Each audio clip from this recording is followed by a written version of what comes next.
त्यांचं प्राप्त hospital Siddhivinayak.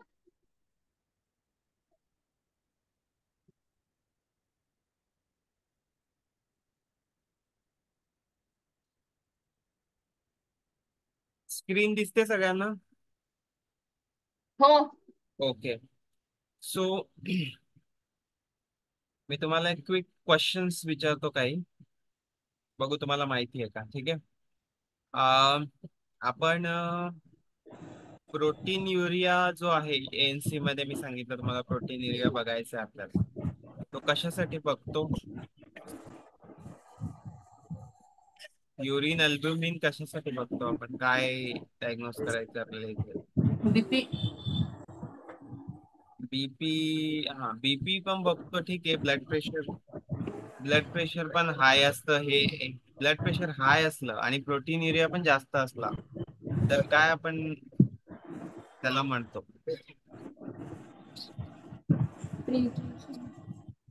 Pre eclampsia म्हणतात. करेक्ट, प्रेक्लाम्शिया.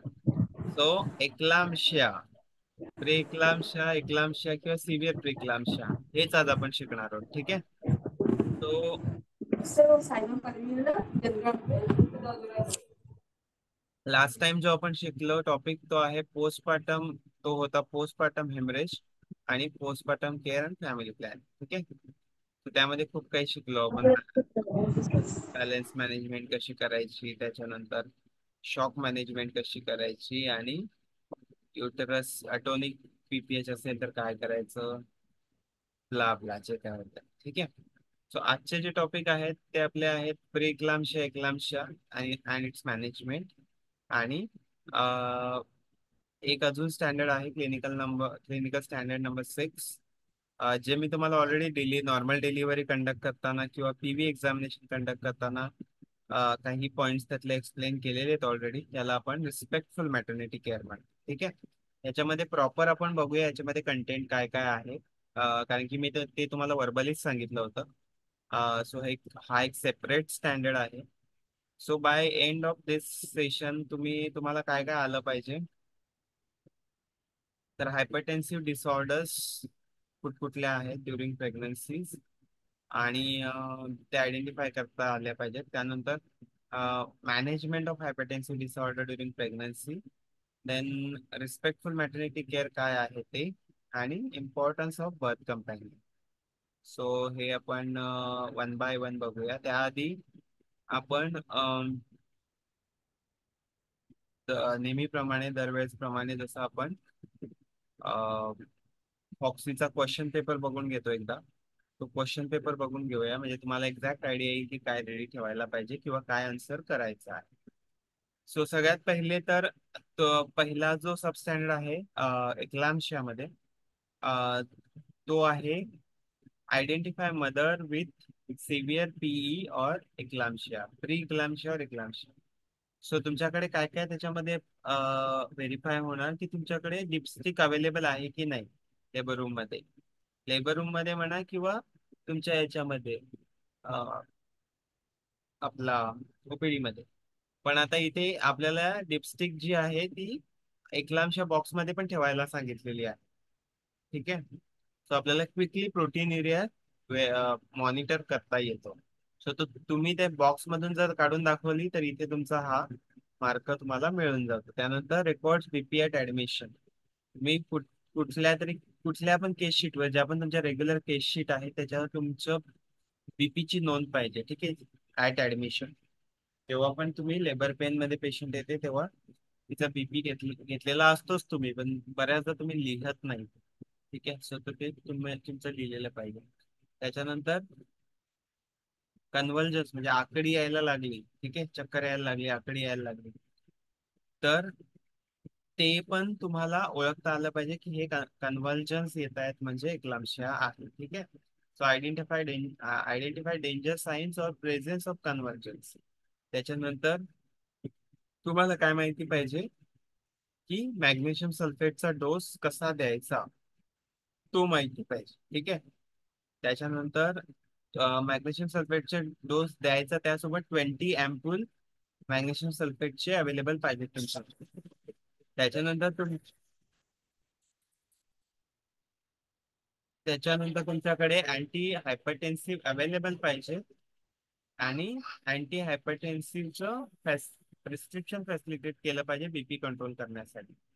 त्यानंतर ensure specialist attention for care of mother and newborn.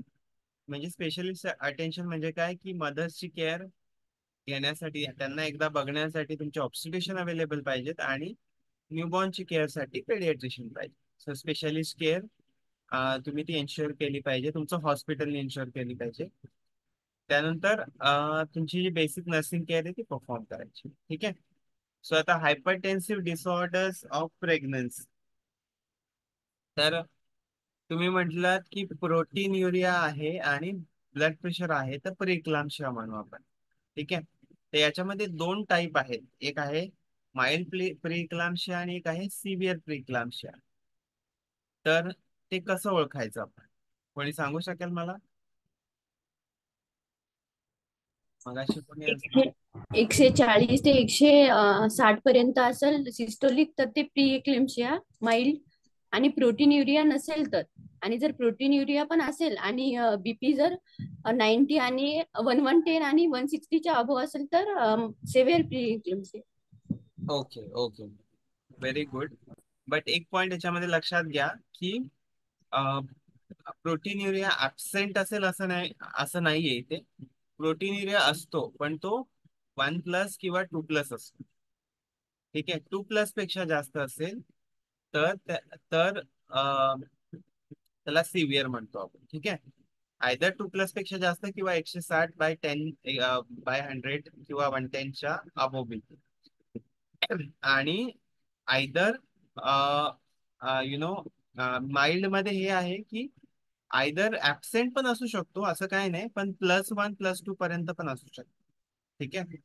आणि याच्यामध्ये असं आहे की ऍबसेंट म्हणजे कसं की एका एका रिडिंगला ऍबसेंट येतो, एकाला +1 येतो. कारण की तुम्ही फक्त ब्लड प्रेशर आहे म्हटल्यावर तुम्ही एक्लाम्शिया नाही म्हणू शकत त्याला, माइल्ड किंवा जे पण सिव्हिअर पण असतं. तुमच्याकडे एखाद्या ना एखाद्या रिडिंग मध्ये तुमचं अल्ब्युमिन, युरिन अल्ब्युमिन दिसलं तरच आपण त्याला एक्लाम्शिया म्हणतो, प्री इक्लाम्शिया किंवा सिव्हिअर प्री इक्लाम्शिया. आता हे झालं सिव्हिअर प्री इक्लाम्शिया बद्दल. आता मला सांगा तुम्ही एखाद्या लेडीमध्ये 20 वीक्सच्या आधी हायपरटेन्शन तुम्हाला 2 रीडिंग मध्ये जाणवलं, हायपरटेन्सिव्ह आहे ती, तर मग या केसमध्ये काय आपण याला एक्लाम्शिया म्हणू की नाही, ही दुसरी काहीतरी टर्मिनॉलॉजी याच्यात?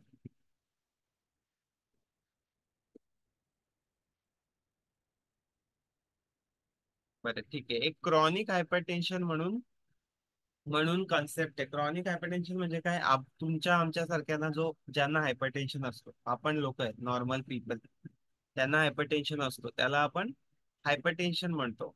क्रॉनिक म्हणजे जुना. ठीक आहे. क्रॉनिक हायपरटेन्शन कशाला म्हणतो आपण की तो ऑलरेडी तिला एक्झिस्ट आहे. ठीक आहे. पण तो डायग्नोज नव्हता किंवा डायग्नोज पण असेल पण तिने सांगितला नव्हता तुम्हाला. ठीक आहे.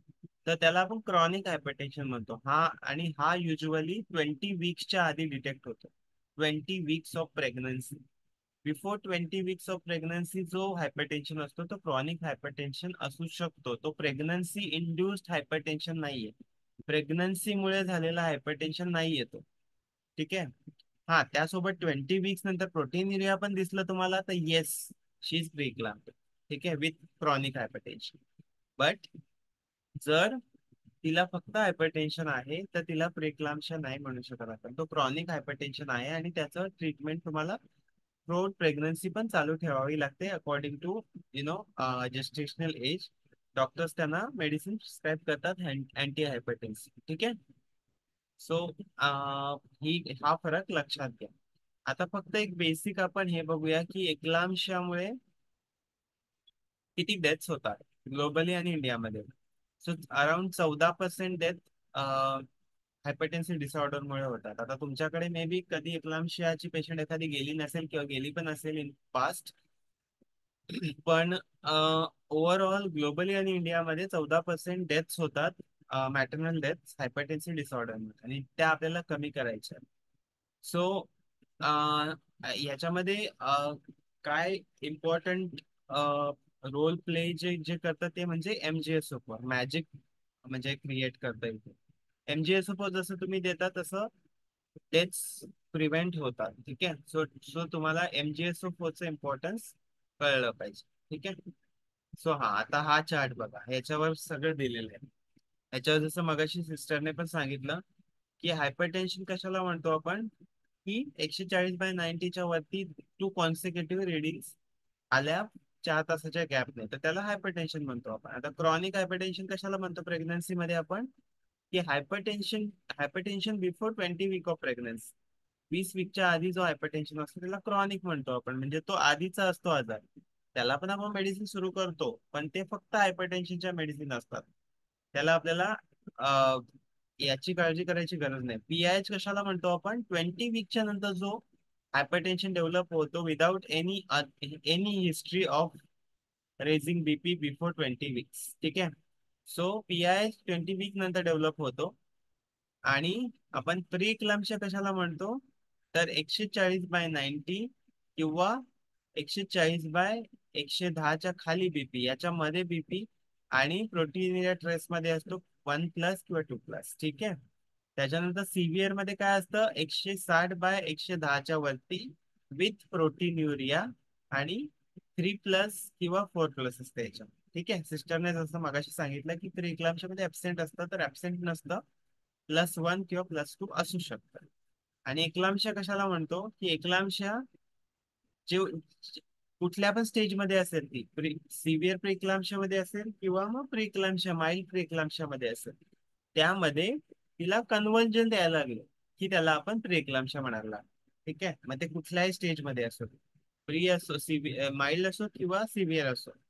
सो याच्यामध्ये आपण कन्व्हर्जन स्टार्ट झाले तर त्याला आपण एक्लाम्शिया म्हणतो. आता कन्व्हर्जन्स यायला लागले तर करायचं काय.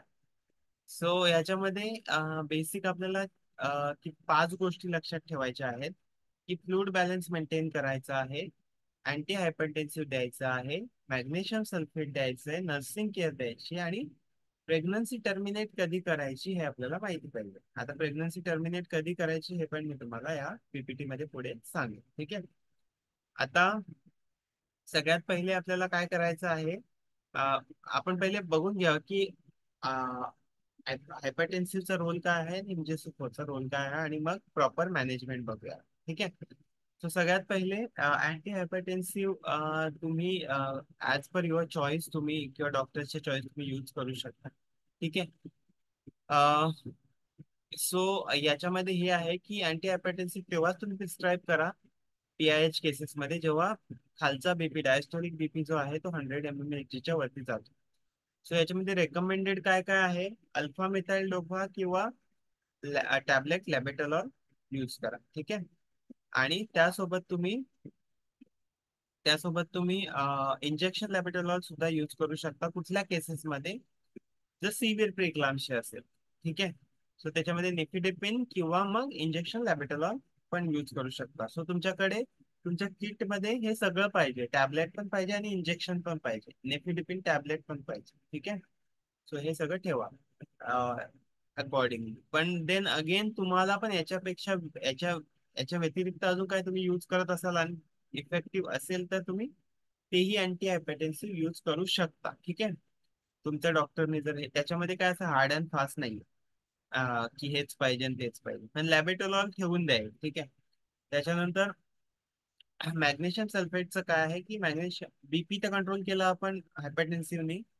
मॅग्नेशियम सल्फेट कशासाठी, आपली जी आकडी येते, कन्व्हल्जन्स येतात ते कंट्रोल करण्यासाठी आपण मॅग्नेशियम सल्फेट देतो. आता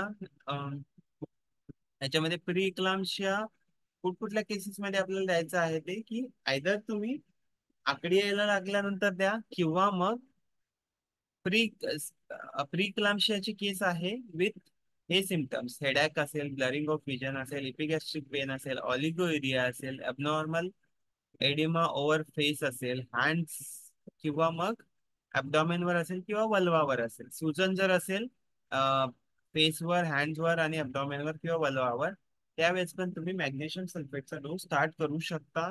हे सगळे सिमटम्स जर तुम्हाला विथ प्री दिसले. ठीक आहे, सिव्हिअर असेल किंवा माइल्ड प्री. आता आपल्याला करायचं काय, मॅनेजमेंट कसं करायचंय, सगळ्यात पहिले काय करायचंय, शाउट फॉर हेल्प. ठीक आहे, सगळ्यात पहिले करायचंय शाउट फॉर हेल्प. ठीक आहे, याच्यात दिलेलं आहे का ते, नाही दिलेलं आहे. ठीक आहे.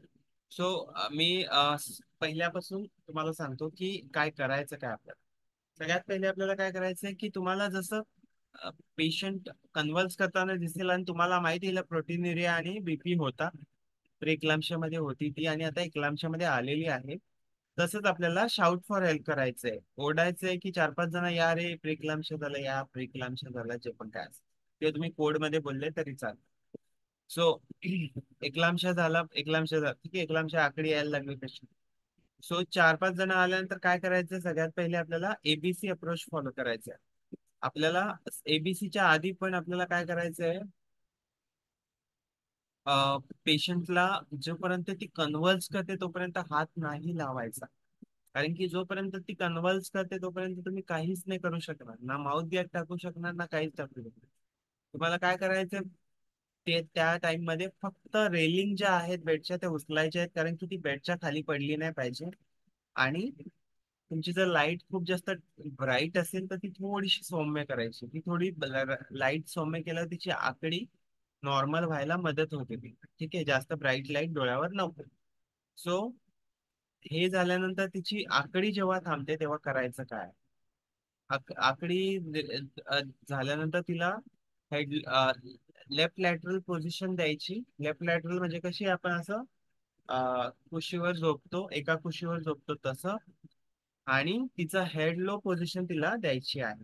ठीक आहे, हेड लो पोझिशन पण द्यायची आणि लेफ्ट लॅटरल पोझिशन द्यायची. आणि त्याच्यानंतर माउथ गॅग टाकायचा. माउथ गॅग कशासाठी टाकायचा, कारण की परत जेव्हा तिला आकडी येईल, जर त्याच दरम्यान परत आकडी आली तर तिला टंग बाय होऊ नये म्हणून. ठीक आहे, आणि त्यासोबत माउथ मध्ये जे सिक्रेशन आले असतील ते सक्शनने काढून घ्यायचे आहेत. आता तुम्ही बोलाल की हे सगळं मटेरियल कुठून आणायचं, तर तुमच्या एक किट मध्ये जे तुम्ही बनवलंय ना ते याच्यासाठीच आहे सगळं. ठीक आहे, सो सक्शन कॅथेटर पण तिथेच ठेवायचं आहे. त्याच्यानंतर आपल्याला काय पाहिजे, काय करायचंय, 16 आणि 18 नंबरचा कॅन्युला पाहिजे आपल्याला. आता एअरवे झाला, त्याच्यानंतर आपल्याला ब्रीदिंग असेस करायची आहे तिची. ठीक आहे, ब्रीदिंग तुम्ही जसं याच्यामध्ये हे केलं पीपीएच मध्ये, तसंच सेम ब्रीदिंग असेस करायची आहे आणि त्यासोबत आपल्याला कॅन्युला इन्सर्ट करायचे. ठीक आहे, आता सी सी म्हणजे कॅन्युला, ए म्हणजे एअरवे, बी म्हणजे ब्रीदिंग आणि सी म्हणजे कॅन्युला आणि कॅथेटरायझेशन. आता कॅन्युला टाकून घेतल्यानंतर काय करायचंय आपल्याला, कॅथेटरायझेशन पण करायचं. कॅथेटरायझेशन केल्यानंतर तुम्ही मोकळे झालात नाही, तुम्हाला अगेन यायचे हाताकडे. आता 4-5 जण कशासाठी मी बोलवले, एक जण हेडकडे बघेल, एक जण कॅन्युलाज लावेल, एक जण बाकी सगळं लोड करून ठेवेल, जे काही सलाईन वगैरे द्यायचं आहे ते, आणि एक जण कॅथेटरायझेशन कर. सो कॅन्युला ज्यांनी लावले तो दुसऱ्यानी लोड करून ठेवले. एक 1 लिटर RL आपल्याला लावायचे आहे, around 40 to 60 drop per minute ह्या स्पीड. ठीक आहे, आणि एक एक जो आहे दुसरा तो बंद करून तसाच ठेवायचा आहे. तुम्हाला पुढे काय करायचं त्याच्यात मी सांगतो. ठीक आहे, एक जो आहे तो दुसरा 5वी सिस्टर जी आलेली असते ती काय करेल, मॅग्नेशियम सल्फेटचा डोस लोड करत राहील ती. ठीक आहे, तो कसा करायचा, कसा डोस असतो ते मी सांगतो तुम्हाला. त्याआधी आपल्याला तिला अँटी हायपरटेन्सिव्ह द्यायचा आहे. अँटी हायपरटेन्सिव्ह तुम्ही काही देऊ शकता, जर ओरल घ्यायला तयार असेल तर ओरल देऊ शकता, किंवा मग इंजेक्शन लॅबेटोलॉल 10 ml चं असतं तेही तुम्ही IV ने देऊ शकता, जेव्हा तुम्ही कॅन्युला इन्सर्ट केलेला आहे. ठीक आहे, ज्या कॅन्युला मध्ये, जो कॅन्युला फ्री आहे त्याच्यामध्ये लावायचा आहे, जो कॅन्युला मध्ये IV ऑलरेडी जात आहे तिथे जाऊ दे. ठीक आहे, सो आता मॅग्नेशियम सल्फेटचा डोस जो आहे तो कसा लोड करायचा आहे बघा, या स्लाइड मध्ये पण तुम्हाला दिसतं. ठीक आहे, सो पहिला डोस जो आहे तो असतो लोडिंग डोस. ठीक आहे, लोडिंग डोस म्हणजे त्याला त्याला आपण म्हणतो की पहिला जो लोड करायचा डोस आहे तो तो असतो 14 ग्रॅमचा. आता 14 ग्रामचा डोस द्यायचा कसा, त्याचे पण 2 डिव्हिजन आहेत. सो जी सिस्टर बनवते तिने लक्षात घ्यायचंय, पहिलं 4 ग्रॅम म्हणजे 4 अँपूल. ठीक आहे. एक अँपूल असतो 2 ml चा, म्हणजे ते 8 ml होतं. ठीक आहे. सो आपल्याला 20 cc ची सिरिंज घ्यायची, 20 ml ची सिरिंज. ती तुमच्या किट मध्ये तुम्हाला दिसेल, बघायला मिळेल. ठीक आहे. तुम्ही बघू बघू शकता, तुम्ही किट बनवलेला असेल तर. मी तुम्हाला किट्स ऑलरेडी बनवायला सांगितलेले. ठीक आहे. सो 4 ग्रॅमचे 4 अँपूल, 8 ml एका 20 ml च्या सिरिंज मध्ये घ्यायचं, आणि त्याच्यात 12 ml डिझॉल्व्ह करायचं. ठीक आहे. ते डिझॉल्व्ह केल्यानंतर ते होईल 20 ml चं, आणि ते द्यायचंय आपल्याला IV. ठीक आहे. IV मध्ये द्यायचंय, पण खूप फास्ट नाही द्यायचंय. IV बोलस 5 ते 10 मिनिटाच्या आत द्यायचं. ठीक आहे. असं नाही की पटकन पुश केलं तुम्ही. हळूहळू हळूहळू हळूहळू थोडं 10 मिनिटापर्यंत जाईल, अशा प्रकारे मेक शुअर करायचंय की 10 मिनिटापर्यंत जाईल. त्यानंतर दुसरा डोस जो आहे तो आहे 10 ग्रॅमचा. पण तो 10 ग्रॅमचा मध्ये पण 2 डिव्हिजन आहेत, ते आपल्याला IM द्यायचे. 5 ग्राम एका बटकवर, 5 ग्राम दुसऱ्या बटकवर. आता दुसऱ्या दोन 10 ml च्या सिरिंज घ्यायच्या. हे तुम्हाला लिहायचं असेल तर लिहून ठेवा. दुसऱ्या 10 ml च्या सिरिंज घ्यायच्या, त्याच्यामध्ये 5 ग्राम, एकामध्ये 5 ग्राम, एकामध्ये 5 ग्राम, आणि वरती थोडीशी झायलोपेन जेली. आता झायलोपेन जेली का सांगतोय मी? कारण की हे इंजेक्शन थोडस पेनफुल असतं, म्हणून डीप IM देताय तुम्ही, तर थोडीशी झायलोपेन जेली वरती असेल म्हणजे ते पेन थोडं कमी होईल. पहिले झायलोपेन जेली जाईल आणि तो पार्ट थोडा बधीर होईल, आणि मग तुमचं मॅग्नेशियम सल्फेट जाईल. ठीक आहे. सो हे झालं लोडिंग डोस. आता लोडिंग डोस केल्यानंतर करायचं काय? आता कोणी सांगू शकेल का मला, सिद्धिविनायक हॉस्पिटल भंडारा मी काय सांगितलं? मॅग्नेशियम सल्फेटचा डोस कसं सांगितलं? मी सांगू सर? हा, प्राप्ती हॉस्पिटल सांगा. मॅग्नेशियम सल्फेटचा फर्स्ट डोस हा 14 ग्रामचा असतो. ओके. तर तो 20 ml ची सिरिंज घेऊन 12 ml त्याच्यात डिस्टिल वॉटर घ्यायचं, आणि 4 ग्राम त्याच्यात MgSO4 इंजेक्शन घ्यायचं. ते डायलोट होतं, मग त्याच्यानंतर ते 5 ते 10 मिनिटात स्लोली पुश करायचं. ओके. आणि उरलेले 10 ग्राम 5 ग्राम दोन्ही बटक्सवर, म्हणजे 10 MgSO4 येईल ते 5 ग्राम दोन्ही बटक्सवर IM द्यायचं. ठीक आहे. व्हेरी गुड प्राप्ती हॉस्पिटल. ठीक आहे. आता याच्यानंतर आपण लोडिंग डोस दिल्यानंतर थांबायचं नाहीये, कारण की आकडी पुन्हा येऊ शकते. ठीक आहे. मॅक्स सेल्फ आपल्याला कंटिन्यू ठेवायचं असतं. तर मॅक्स सेल्फ कंटिन्यू कधी करायचं? 4 तासानंतर पुन्हा एकदा आपल्याला एक डोस द्यायचा असतो, तो म्हणजे मेंटेनन्स डोस. आता आकडी नाही येते, पण ती मेंटेन करण्यासाठी आपल्याला पुढच्या 24 तासापर्यंत हे देत राहायचं आहे. जोपर्यंत जो लास्ट कन्व्हर्जन आलाय त्याच्या 24 तासापर्यंत आपण देऊ शकतो, पण तुम्ही मध्ये पण विड्रॉ करू शकता, असं काही नाही 24 तास. बट ऍटलिस्ट 12 तास तरी तुम्ही देणं रेकमेंडेड आहे. ठीक आहे. सो 12 तास म्हणजे किती? अजून पुढचे 4 त्रिक 12. ठीक आहे. सो अजून पुढचे ऍटलिस्ट 3 डोस आपल्याला मेंटेनन्स डोस द्यायचे. आता मेंटेनन्स डोस देताना सेम करायचं आहे की 4 ग्रामचे 4 अँपूल सॉरी 5 ग्रामचे 5 अँपूल घ्यायचे. 10 ml च्या सिरिंज मध्ये थोडंसं झायलोकेन भरायचं आणि बटकवर द्यायचं. आता बटकवर देताना एक लक्षात घ्यायचं, 4 ग्रामचं जर 2 वाजता तुम्ही एका बटकवर दिलेलं आहे, तर 6 वाजताचा जो मेंटेनन्स डोस आहे तो दुसऱ्या बटकवर आहे, राईट साईड, आणि नंतर परत लेफ्ट साईडच्या. ठीक आहे. सो मेंटेनन्स डोस देताना एक लक्षात घ्यायचं की इंजेक्शन खूप पेनफुल असतं, त्यामुळे एकच ठिकाणी परत परत देऊ नका. ठीक आहे. मेंटेनन्स डोस आपल्याला द्यायचा जरूर आहे, पण त्याआधी आपल्याला काय बघायचं आहे? मॅग्नेशियम सल्फेटची विषबाधा म्हणजे टॉक्सिसिटी तर नाही होत. ठीक आहे. त्यानंतरच हे सगळे इन्शोर करूनच आपल्याला विषबाधा नाही होते, हे इन्शोर करूनच आपल्याला मेंटेनन्स डोस द्यायचा आहे. आता विषबाधा नाही होत हे कसं कळेल आपल्याला? तर त्याच्यामध्ये असतात toxicity science of magnesium sulphate. So toxicity science of maintenance sorry loading dose काय असतं? टॉक्सिसिटी सायन्स मध्ये पहिलं सायन्स जे आहे ते युरिन आउटपुट कमी होतं, म्हणजे किती? 25 ते 30 ml पेक्षा कमी होतं पर आवर 25 ते 30 ml पेक्षा कमी, म्हणजे 4 तासांनी जेव्हा तुम्ही बघाल तेव्हा ते 120 ml च्या खालीच असेल तर तुम्ही लक्षात घ्यायचं की ते टॉक्सिसिटी साईन प्रेझेंट आहे. त्याच्यानंतर डीप टेंडन रिफ्लेक्स. आता हे युरिन म्हणजे युरिन आउटपुट कमी झालं म्हणजे युरिनरी सिस्टीमवर अटॅक केलं त्याने. आणि दुसरं नर्वस सिस्टीमवर जर अटॅक केलं तर आपल्याला नी जर्क जो असतो तो भेटत नाही. आपण जेव्हा नी वर असा फटका मारतो नी हॅमरने तेव्हा बोट हलत नाही किंवा रिफ्लेक्स काहीच मिळत नाही.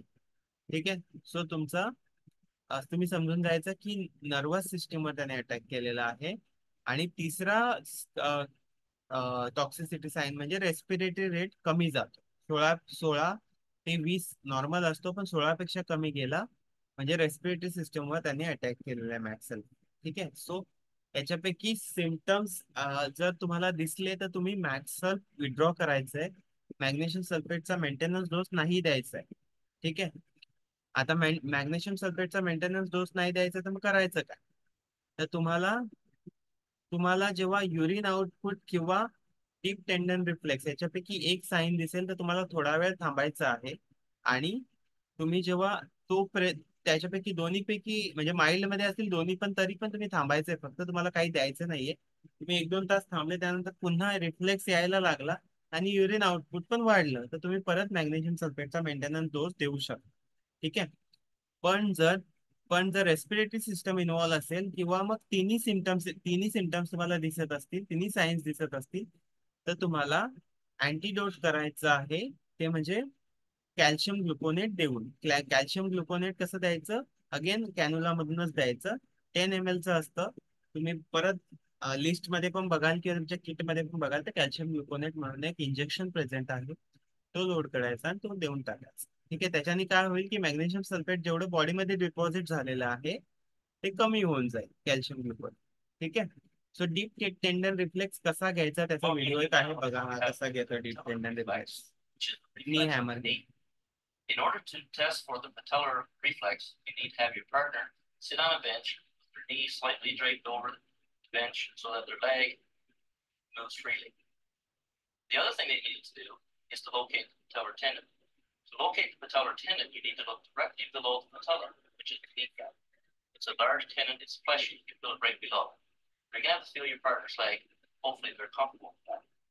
Then what you would do is you would take your rubber reflex hammer or your ruler if you have it, locate your patellar tendon with your other fingers, and then after you've located, put your hammer rested against it, and then tap. While you're tapping, you would look at the movement of the leg. It should be forward or back. Make sure you note any motion, whether it's a slight motion forward, slight motion backward, etc. After you've done that, you would test up the side of the knee, the same thing, tapping, noting any movement. Same thing on the other side, making sure that you note any movement of the leg forward. You do that a total of 3 times in 3 different areas, noting the motion. That's the patellar reflex. Okay. So patellar reflex कसा घ्यायचा तो आपण नी jerk कसा present असतो तो आपण पुन्हा एकदा बघू याच्यामध्ये आपल्या रिव्हिजन सेशन मध्ये, डेमॉन्स्ट्रेशन सेशन मध्ये. ठीक आहे. त्यानंतर नर्सिंग केअर मध्ये बेसिकली तुम्हाला जे पण करायचंय, मॉनिटरिंग करायचं आहे, हेडलॉक पोझिशन द्यायची आहे, हे सगळं मी तुम्हाला ऑलरेडी सांगितलेलं आहे. ठीक आहे. कॅथेटरायझेशन, बेसिक नर्सिंग केअर जी आहे ती हे सगळं याच्यामध्येच येते. ठीक आहे. सो तो पण मार्क तुम्हाला इथे मिळून जाईल. आता आपण बघूया की प्रेग्नन्सीचं टर्मिनेशन कधी कधी करायचं असतं. ठीक आहे. सो जेस्टेशनल हायपरटेन्शन मध्ये तुम्हाला गरज नाही. ठीक आहे. जेस्टेशनल हायपरटेन्शन फक्त हायपरटेन्शन आहे तर 23 वीकच्या आधी गरज नाही. जो पण हे होते, ठीक आहे, तुमचं जे हायपरटेन्सिव्ह डिसऑर्डर असेल तर मग काही गरज नाही प्रोटीन्युरिया जोपर्यंत प्रेझेंट नाहीये तोपर्यंत. सो याच्यामध्ये काय करायचंय आपल्याला की बेबीला सेव्ह करण्यासाठी आपल्याला 37 वीक नंतर प्रेग्नन्सी टर्मिनेट करायची आहे. टर्मिनेट करायची म्हणजे काय, बेसिकली आपल्याला LSCS मध्ये घेऊन बाळाला बाहेर काढायचं. That's it. 37 वीक नंतर जेस्टेशनल हायपरटेन्शन म्हणजे जर प्रेग्नन्सी इंड्यूस हायपरटेन्शन असेल तर, PIH फक्त असेल तर, विदाउट प्रोटीन्युरिया. ठीक आहे. जर प्री क्लाम्शिया असेल तर आपल्याला काय करायचं आहे, 23 वीकच्या आधी नाही, 36 पर्यंत पण नाही, पण अगेन इथे पण LSS करून आपल्याला काढायचं आहे. ठीक आहे. सो टर्मिनेट करायचं म्हणजे काय, की बेबीला टर्मिनेट करून मारायचं नाही आपल्याला, आपल्याला जिवंत बेबी पाहिजे. सो 37 वीक नंतर त्याचा LSS ला घ्यायचे आहे.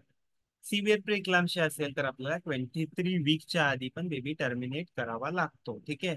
आता इथे इथे इथे तुम्ही वजायनाने सुद्धा हे करू शकता, किंवा मग देन जर पॉसिबल नसेल तर देन कट घेऊन तुम्हाला करावं लागेल. आणि 37 वीक नंतर पण सेम, बट इथे हा बेबी वाचतो, इथे बेबी वाचत नाही, कारण की वायबल एज कम्प्लीट नाही झालेलं आहे 23 वीकच्या आधी. ठीक आहे. आणि इथे तुम्ही स्टेबल इफ अनस्टेबल गिव्ह 24 ते 34 वीक मध्ये, अनस्टेबल असेल तर कॉर्टिकोस्टेरॉइड देऊन तुम्हाला LSS करायचं आहे. आणि जर स्टेबल असेल ह्या ह्या वीक्स मध्ये तर नाही टर्मिनेट करायचं. ठीक आहे. आणि सिव्हिअर प्रेक्लाम्शिया असेल आणि इफ अनस्टेबल 35 किंवा 36 वीक मध्ये अगेन कॉर्टिकोस्टेरॉइड देऊन तुम्हाला टर्मिनेट करायचं आहे. आता इथे टर्मिनेट करायचं म्हणजे काय, की इथे जेव्हा फुल टर्मच्या आसपास येतं तेव्हा तुम्ही नॉर्मल डिलिव्हरीसाठी पण ट्राय करू शकता बरं का. जेव्हा इथे पण इवन प्रीक्लाम्शिया मध्ये पण फुल टर्म जर असेल 36 वीकच्या वरती, बट देन बऱ्याचशा हॉस्पिटलमध्ये रिस्क नको म्हणून एक पटकन इक्लाम्शिया येऊ शकतो आणि देन मग बाळाला परत येऊ शकतं, म्हणून ते लोक काय करतात, स्टिरॉइड देतात आणि LSESच कंडक्ट करतात, कारण की ही हाय रिस्क केस आहे. ठीक आहे. बट देन तसंही तुम्ही करू शकता. ठीक आहे. आता एक्लाम्शिया व्हायला लागल्यावर काय करायचं, एक्लाम्शिया जेव्हा आकडीच यायला लागले तेव्हा कुठलीही स्टेज असो टर्मिनेटच करावा लागतो. पण अगेन इथे लक्षात घ्यायचं आहे की तुम्ही जेव्हा इथे टर्मिनेट करता तेव्हा बाळ वाचत नाही. इथे टर्मिनेट जेव्हा करता इथे 30 फुल टर्म मध्ये, तेव्हा बाळ वाचवायचा ट्राय करायचा आहे आपल्याला. ठीक आहे. आणि इथे मध्ये पण चान्सेस नसतात. ठीक आहे. बट देन तुम्ही काउन्सिलिंग करायची आहे. इन ऑल केसेस याच्यामध्ये असं आहे की एक्लाम्शिया म्हणजे आकडी जी ते 12 तासापर्यंत येते, तर तिथे तुम्हाला विदिन 12 आवर मध्ये हे करायचं आहे. 12 तास होऊनच नाही द्यायचे. मॅक्सल तुम्ही दिलाय पण तरी पण आकडी येते, तर तुम्हाला विदिन 12 आवर हे करायचं आहे. So that's it on eclampsia preeclampsia. I hope तुम्हाला समजलंय हे सगळं. मी तुम्हाला आता याची PPT पण पाठवेल, पण त्याच्या आधी आपण RMC क्विकली बघून घ्या. RMC बद्दल मी तुम्हाला ऑलरेडी खूप सारं सांगितले. RMC म्हणजे रिस्पेक्टफुल मॅटर्निटी केअर.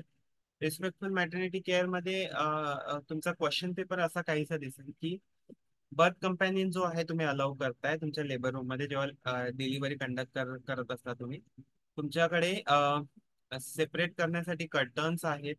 ठीक आहे.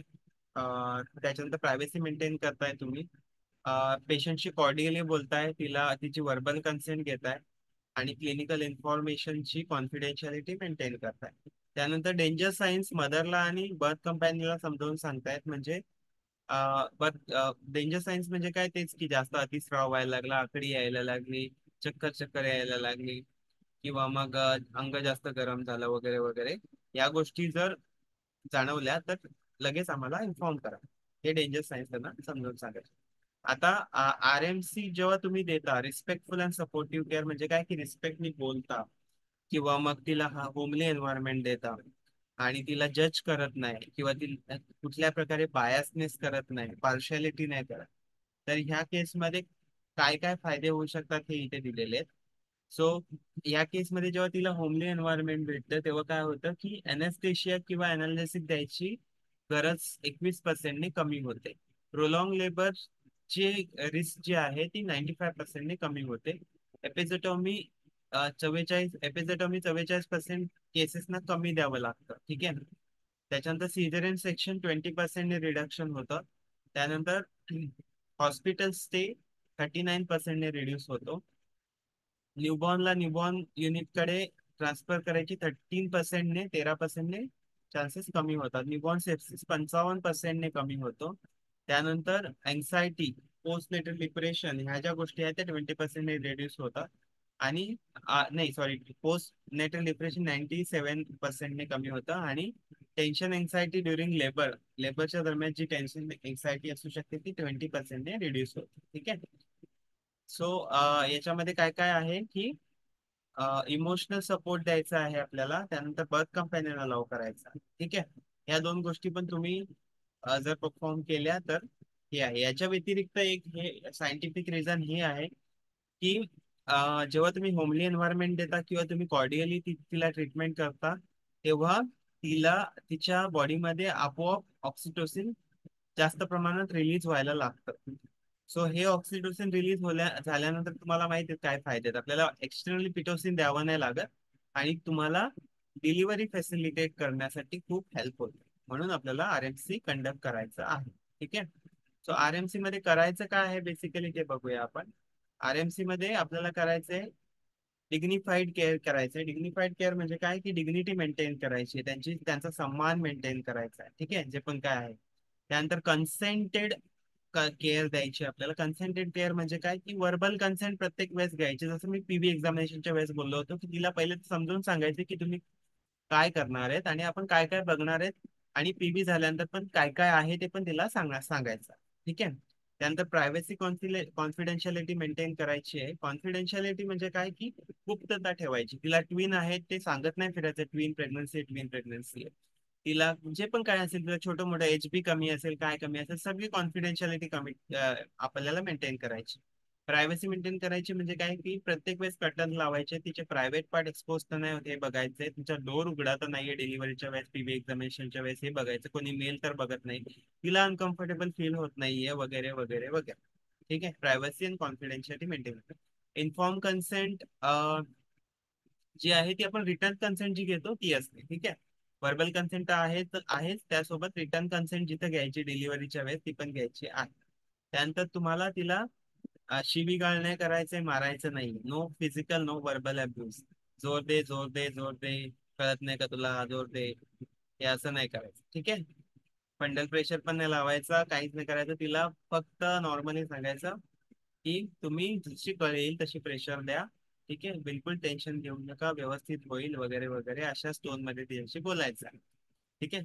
त्यानंतर no abuse related to cost. म्हणजे गरीब पेशंट असेल किंवा श्रीमंत पेशंट असेल त्याच्यानुसार, तो गरीब आहे म्हणून त्याला असं ट्रीट करा, किंवा तो श्रीमंत आहे म्हणून त्याला चांगलं ट्रीट करा वगैरे वगैरे असं नाही करायचं. हा, तुमच्या त्या डिलक्स रूम जे काय असतील ते लोक त्यांच्या पैशानुसार ते लोक घेतील, पण डिलिव्हरी करताना पार्शालिटी नाही करायची.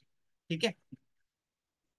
सो आरएमसी मध्ये बेसिकली हेच आहे. आणि त्याच्यात एक इम्पॉर्टंट टॉपिक हा आहे की बर्थ कंपॅनियन अलाउ करायचं आहे आपल्याला. बर्थ कंपॅनियन म्हणजे काय की बेसिकली तिला जो पण हवा असेल सोबत, तिचा नवरा हवा असेल, तिची सासू हवी असेल, आई हवी असेल, भाऊ हवा असेल, किंवा मग पण एकच पर्सन कोणतं.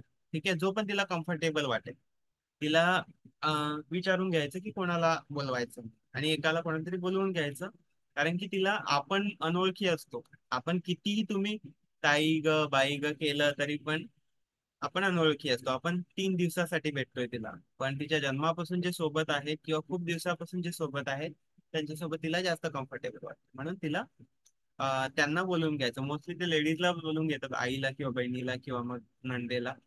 तर तसं तुम्ही अलाव करायचं बर्थ कंपॅनियन. बर्थ कंपॅनियन तिला इमोशनल सपोर्ट मिळतो, आणि आतमध्ये कोणतरी माझ्या ओळखीचं आहे हे तिला असल्यामुळे सिक्युअर्ड वाटतं. ठीक आहे. सो बर्थ कंपॅनियन तुम्ही अलाव करायचं आहे. आणि त्यानंतर त्यांना जे पण मी मगाशी डेंजर साईन्स सांगितले ते पण समजून सांगायचे. फिवर आला किंवा वजायनल डिस्चार्ज जो आहे तो स्मेलिंग असेल, एक्सेसिव्ह ब्लिडिंग झाली, किंवा अर्ज टू पुश असेल, किंवा मग जे पण काय असेल. ठीक आहे. हे सगळं तुम्हाला त्यांना समजावून सांगायचं. ठीक आहे. So that's it. आजचा टॉपिक एक मेजर एक्लाम्शियावाला जो होता तो जास्त मोठा होता. ठीक आहे. बाकी अदरवाईज सगळं हे होतं. कोणाला काही क्वेश्चन विचारायचं एक्लाम्शियावर, आरएमसी वर, प्राप्ती हॉस्पिटल, तुम्हाला काही विचारायचं आहे का? हो सर. हा बोला ना. सर तुम्ही बोलले MGS4 इंजेक्शन देण्याच्या आधी पेशंटला दुखू नये म्हणून लॉक्स 2% 1 ml द्यायचं, तर ते आयन पुश करायचं 1 ml सर आणि आधी मग नाही द्यायचं, MGS4 आधी नाही द्यायचं, आधी नाही द्यायचं. ते कसं द्यायचं मी तुम्हाला सांगतो. ते त्यातच लोड करायचं. हा 10 ml ची जी सिरिंज घेताय ना तुम्ही, 10 ml म्हणजे सिरिंज, त्याच्यामध्ये तुम्ही 10 ml, प्रत्येक वेळेस क्वेश्चन असतो ऍक्च्युली. 10 ml च्या सिरिंज मध्ये 10 ml तुम्ही घेतल्यानंतर तुम्ही या डायलोकेन कुठे भरणार? तर तो थोडीशी जागा असते बघा, हा थोडीशी जागा असते वरती. ते आधी हो आधी MgSO4 लोड करून घ्यायचं आणि थोडीशी जागा उरते ना, त्याच्यात झायलोकेन भरायचं. म्हणजे तुम्ही जेव्हा पुश कराल तेव्हा पहिले झायलोकेन जाईल, ठीक आहे, आणि मग MgSO4 प्रोटीन जाईल. मग समज. शेवटी घ्यायचं थोडस. शेवटी घ्यायचं थोडं, ठीक आहे. अजून काही? चालेल. नाही सर बस बरं एवढंच. बरं मला सांगा की रिसर्टिफिकेशन कोणाकोणाचं आहे? प्राप्ती हॉस्पिटल रिसर्टिफिकेशन नवीन आहे तुम्ही पहिल्यांदा परीक्षेला बसणार आहे? काय मॅम? तुम्ही पहिल्यांदा परीक्षेला बसणार आहे का तुमचं झालंय? झालेलं आहे मॅडम एकदा आमचं. आणि राठी हॉस्पिटल पण रिसर्टिफिकेशन आहे ना? राठी हॉस्पिटल रिसर्टिफिकेशन आहे? हो मॅम. हा सिद्धिविनायक पहिल्यांदा? सिद्धिविनायक पहिल्यांदा? सिद्धिविनायक तुम्ही पहिल्यांदा परीक्षेला बसणार आहात का? अगं बोल ना. तुमचं मान्यता झालेलं आहे का आधी? रिसर्टिफिकेशन आहे का? हो सर. ओके. काय हो? आता पुन्हा तुम्ही करता ना, सर्टिफिकेट एक्सपायर झाले म्हणून?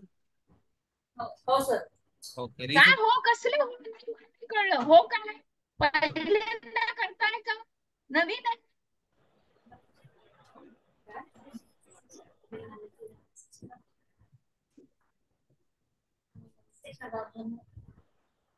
तुम्ही मान्यताची परीक्षा पहिल्यांदा दिली आहे का परत देणार आहात? सिद्धिविनायक हॉस्पिटल भंडारा. आम्ही पहिल्यांदा देतो मॅम. हा ओके. रजनी? पहिल्यांदा आहे मॅडम. Very good. हा म्हणजे 2 हॉस्पिटल रिसर्टिफिकेशनचे. हो हो.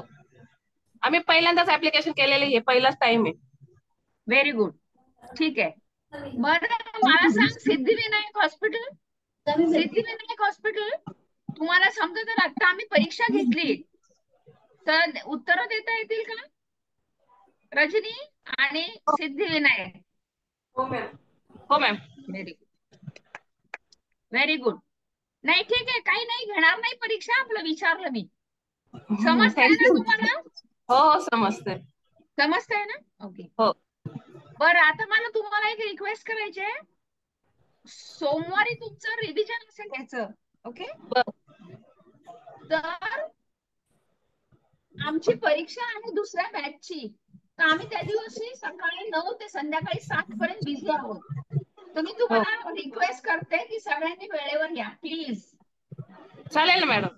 सोमवारच्या दिवशी वेळेवर या, आम्हाला फोन करायला लावू नका, आम्ही तसंच चालू करणार नाही चालेल. आलात तरी. हा चालेल. हो. 1 मिनिट थांब.